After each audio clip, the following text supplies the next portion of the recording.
2019 തീപിടുത്തം ഉണ്ടായിട്ടുള്ള പാരീസിലെ ഒരു ചർച്ചാണിത്. ഇതിൻ്റെ അകത്താണ് ഞാൻ നിൽക്കുന്നത്. അത് ഞാൻ ഷോ ഓഫ് ഒന്നും കാണിക്കുമല്ല കേട്ടോ ഗൈസ്. ഞാൻ ശരിക്കും മെഴുകുതിരി കത്തി പ്രാർത്ഥിക്കുക തന്നെയാണ്.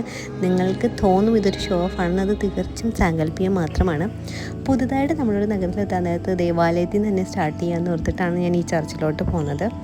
ഇവിടെ വന്നപ്പോഴാണ് ഞാൻ പെട്ടെന്ന് അറിഞ്ഞത് ഇവിടെ ജീസസ് ക്രൈസ്റ്റിൻ്റെ ഒറിജിനൽ മുൾക്കിരീടം സൂക്ഷിച്ചിട്ടുണ്ടെന്ന്. സോ ഞാൻ അപ്പം തന്നെ അയ്യോ ഭയങ്കര സംഭവമാണ് എന്നൊക്കെ എനിക്ക് തോന്നിയായിരുന്നു കേട്ടോ. പിന്നെ അതുകൂടാതെ ഞാൻ വിക്കിപീഡിയൊക്കെ നോക്കിയപ്പോൾ ജീസസ് ആ ഒരു കുരിശുണ്ടല്ലോ, കുരിശിൻ്റെ ഒരു ഭാഗവും അതിൽ ഒറിജിനൽ ആണി ഇവിടെ സൂക്ഷിച്ചിട്ടുണ്ടെന്ന് മനസ്സിലായി. ഓ മൈ ഗോഡ്, അപ്പോൾ അതൊക്കെ നേരിട്ട് കാണാൻ വേണ്ടി പറ്റുമെങ്കിൽ സൂപ്പർ അല്ലേ എന്ന്. അപ്പോൾ ഞാൻ അന്വേഷിച്ചപ്പോഴാണ് മനസ്സിലായത് അതൊരു വെള്ളിയാഴ്ച മാത്രമേ അത് പുറത്തെടുത്ത് വെക്കുള്ളൂ. പക്ഷേ ഞാൻ പോയത് ഒരു വെള്ളിയാഴ്ച അല്ലായിരുന്നു, ഒരു സൺഡേ ആണ് ഞാൻ പോയത്. സോ എനിക്കത് കാണാൻ പറ്റിയില്ല. ഇനിയൊരു ദിവസം എനിക്ക് അവിടെ പോയി കാണണമെന്ന് താല്പര്യമുണ്ട്. അപ്പോൾ കാണാൻ താല്പര്യമുള്ളവർ ഇങ്ങ് പോരും, നമുക്ക് ഒരുമിച്ച് കാണാം.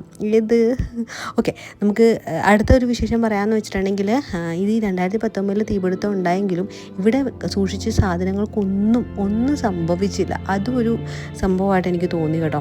അതുപോലെ തന്നെ ഇവിടുത്തെ ഗവൺമെൻറ്റിനും കത്തോലിക്ക സഭയ്ക്കും ഉണ്ടായിരുന്നൊരു സംഭവമായിരുന്നു, എങ്ങനെയാണോ പള്ളി നശിച്ചിട്ടുണ്ടായിരുന്നത് അതുപോലെ തന്നെ റീകൺസ്ട്രക്ട് ചെയ്യണമെന്ന്.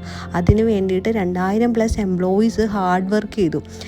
ഇതൊക്കെ റോസ് വിൻഡോസ് എന്നാണ് പറയുന്നത്. ഇതെല്ലാം അതുപോലെ തന്നെ റീകൺസ്ട്രക്ട് ചെയ്ത് പള്ളി എങ്ങനെയാണോ കത്തുന്നതിന് മുമ്പ് ഉണ്ടായിരുന്നത് അതുപോലെ തന്നെ പുനർനിർമ്മിച്ചു. ശരിക്കും പുനർനിർമ്മിച്ചു. ഫ്രണ്ടൊക്കെ കംപ്ലീറ്റ് കഴിഞ്ഞു, അകത്തെല്ലാം കഴിഞ്ഞു, ആൾക്കാരെയൊക്കെ എല്ലാം പൂർത്തിയാക്കി. ബാക്ക് വശത്തെ വർക്കിങ്ങനെ പ്രോഗ്രസ് ചെയ്യുവാണെങ്കിലും സന്ദർശകർക്ക് വേണ്ടിയിട്ട് പള്ളി ഇപ്പോഴും ഓപ്പണാണ്. നല്ല രസമാണ് ഇതിൻ്റെ അകം കാണാനും.